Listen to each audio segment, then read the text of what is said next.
So Calvin Watkins of the Dallas Morning News has reported that the Cowboys are prioritizing CeeDee Lamb's contract over Dak Prescott's. Here's the reason why I believe that they actually are prioritizing CeeDee Lamb's contract over Dak Prescott. CeeDee Lamb is willing to hold out a training camp, and Dak Prescott is going to be there regardless if he has a contract or not. And I'm not saying Dak Prescott's right to do that. If I'm Dak Prescott, I'd hold out. I don't agree with Dak Prescott's position on this. Go get your money. Force their hand to pay you. If I'm Dak and CeeDee Lamb, I'd hold out. Now, Mike is a little different because Mike is cool with waiting a year and waiting for, these salaries to go up before getting signed. So I understand where he's coming from that standpoint. But if I'm Dak and CeeDee Lamb, I hold out and I force their hand.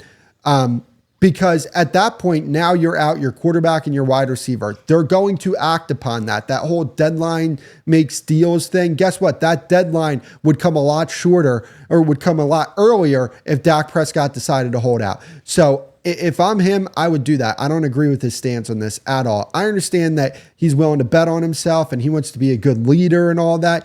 I get it. But sometimes leaders have to make a statement to authority. I mean, that's just the case here. So, that's my side rant on that. But yeah, look, CeeDee Lamb's going to hold out. And I understand that he's going to hold out for a few days and ultimately he's going to get a big contract. I understand the talking point of, when you're holding out and the fines you get from holding out, it's pennies to what you're going to get paid. And I understand that. And CeeDee Lamb is doing nothing wrong. I'm putting this on the Cowboys. He shouldn't have to do this. He should not have to get money taken out of his bank account because you don't want to sign him earlier. CeeDee Lamb has done nothing but produce big-time numbers for this football team. He has been a productive player. He deserves to be paid around the top of the market. Maybe he doesn't deserve $35 million. That's a special case that the Vikings have because Justin Jefferson is that special of a talent. He's the best receiver in the game. He's going to no doubtably probably end up in the Hall of Fame if he continues this level of play. He's going to go down as an all-time great receiver if he continues this level of play. CeeDee Lamb has been nothing but productive for this football team. So the fact that he has to get money taken out of his bank account because he wants to hold out of training camp to get a big contract, shame on the Cowboys for that. Shame on them. This guy has done nothing since day one. Come in, work his tail off, get better season after season, become more productive season after season, make up for some of the deficiencies on the Cowboys offense every single year that he's been here. Ever since you got rid of Amari Cooper, you asked him to take a bigger role. He took that bigger role. He took a jump in production. And then this past season, Dak and CeeDee Lamb were pretty much the entire offense outside of Jake Ferguson, who was productive. CeeDee Lamb should not have to do this.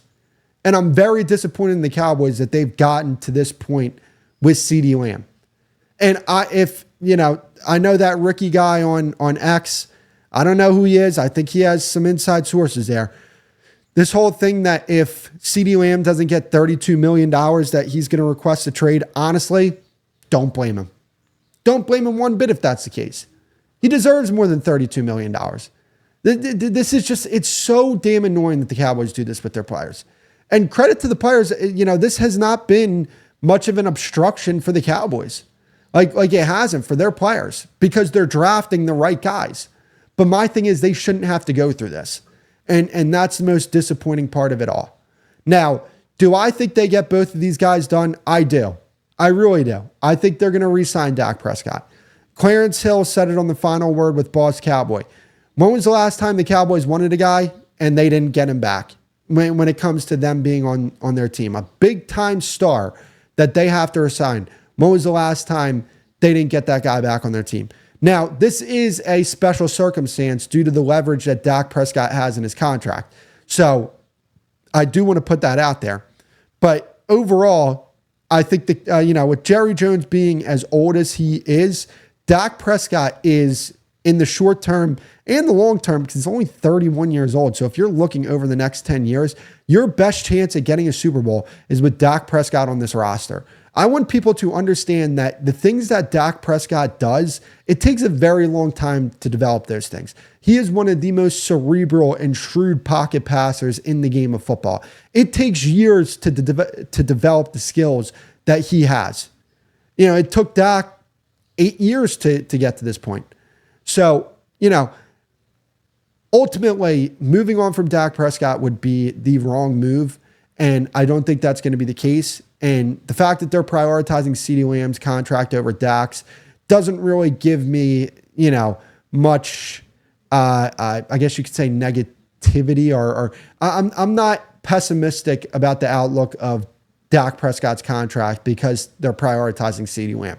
I think the reason why they're prioritizing him is because he's going to hold out.